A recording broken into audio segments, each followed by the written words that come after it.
C'est dans ce centre d'accueil en Belgique que Chimène, togolaise, et Rokia, guinéenne, se sont rencontrées. Elles ont fui leur pays pour échapper à des mariages forcés. Obtenir l'asile en Europe, disent-elles, c'est une question de vie ou de mort. Rokia ne savait pas encore que sa demande serait acceptée quelques jours plus tard. Quand mon papa était décédé, j'ai été mariée à l'ami de mon papa. C'est parce que le monsieur, c'était un diamanté, il a beaucoup d'argent. Ils m'ont vendu à ce monsieur-là. J'étais la troisième femme de ce monsieur. J'ai suivi une incision pour la première fois quand j'étais en enfance, pour la deuxième fois quand j'avais 12 ans. Pour la troisième fois, il m'avait dit de me réexciser. J'ai dit non, parce que maintenant, je connais les conséquences néfastes de l'excision. Le monsieur me frappait, il me torturait, même pour faire l'amour avec lui. Parce que je ne voulais pas ce monsieur-là. Toujours, il me battait.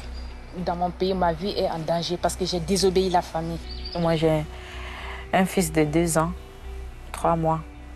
Donc, ce serait difficile pour moi de retourner au pays parce que il y a son papa qui veut le prendre, que moi je ne veux pas. Sa vie sera en danger s'il retourne au pays. Parce que le papa... C'est le monsieur qui voulait me marier après m'avoir violée. En nous parlant à visage découvert, Chimène et Rokia risquent gros. Mais elles veulent témoigner pour mettre fin aux pratiques dont elles ont été victimes. Comme dans cette pièce de théâtre, présentée lors d'une journée d'études organisée dans la ville de Liège.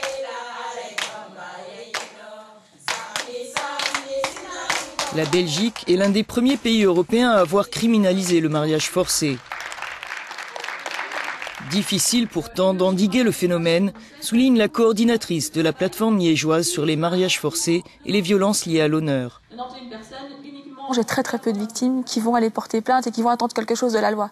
On n'a quasiment pas de chiffres en fait pour les mariages forcés et les violences liées à l'honneur parce que les gens ne vont pas porter plainte. Ils ont peur de faire du mal à leur famille, ils ont peur d'avoir leurs parents en prison, d'être responsables de la chute financière de la famille, d'avoir leurs frères et sœurs placés. Direction la banlieue de Bruxelles. C'est sous la pression familiale qu'Amina a consenti à un mariage arrangé par l'imam de la mosquée de son quartier avec un inconnu venu du Maroc. Citoyenne belge, elle fut son laissez-passer pour l'Europe. C'était il y a 20 ans. Elle a pu divorcer après des années de procédure, mais la blessure demeure. Ça marque très longtemps. Ça ne s'arrête pas parce qu'il est parti. Monsieur contractait des dettes. Il faut savoir que son nom était mis sur la maison, que je continue à payer ce crédit. Je me suis retrouvé finalement avec beaucoup de problèmes. Est-ce que vous avez pu refaire votre vie? Non. Sincèrement, je ne me suis plus jamais remarié, ça c'est clair. Je crois qu'un mariage, c'est un mariage. Même s'il y a des gens qui se marient 2 fois, 3 fois. C'est plus la même chose.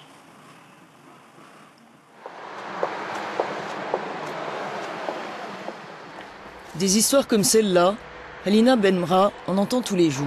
Les victimes ont des problèmes financiers. Elle dirige une association d'aide aux victimes de mariages forcés ou de complaisance. Trop souvent, elles ne savent pas vers qui se tourner, dit-elle. Malheureusement, la plupart des personnes qu'ils appellent, je dirais entre guillemets qu'il est quelquefois trop tard, c'est que le mariage a déjà eu lieu. Sur papier, il y a beaucoup de choses qui se trouvent. Quand on veut utiliser la pratique, il n'y a rien qui est mis à la disposition. Rien du tout. Je suis désolée. Rien. Et quelquefois, je dirais même, la personne n'est même pas informée, ne sait même pas où il faut s'informer. Les professionnels de différents secteurs tentent pourtant de s'organiser. Anne-Sophie Vallot est inspecteur principal de police à Bruxelles. Elle est régulièrement sollicitée par les associations lorsque des victimes de mariages forcés se trouvent en situation d'urgence. Comme ce jour-là, à la Voix des femmes. Et je vais essayer de voir si je peux la rencontrer physiquement. Parce qu'elle n'a pas voulu laisser un numéro de téléphone, rien du tout, et elle allait vraiment pas bien du tout. Elle a besoin on a fait les recherches chez nous, effectivement, il y a eu déjà des plaintes précédemment. Ouais. Elle a besoin vraiment d'un suivi psychologique. Nous, on voit les victimes à travers, surtout au niveau de la police, à travers les violences intrafamiliales.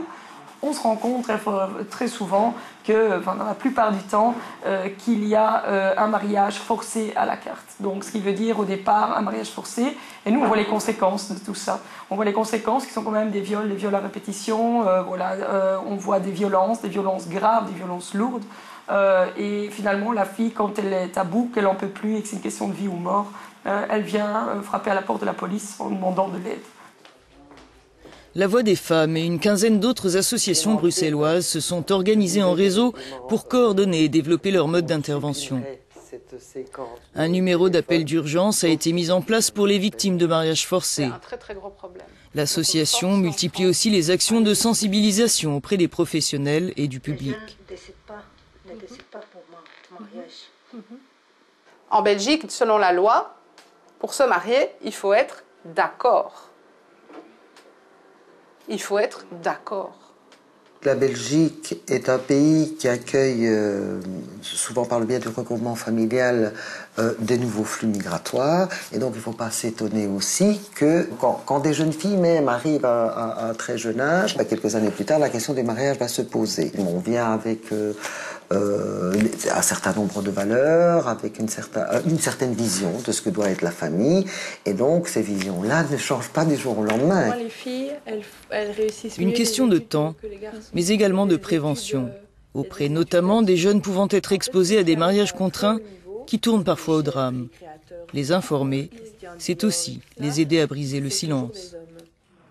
Je dirais aux filles d'oser en parler, d'aller frapper à une porte, peu importe qui, que ce soit une amie, que ce soit une voisine, que ce soit à l'école, que ce soit peu importe, mais d'en parler.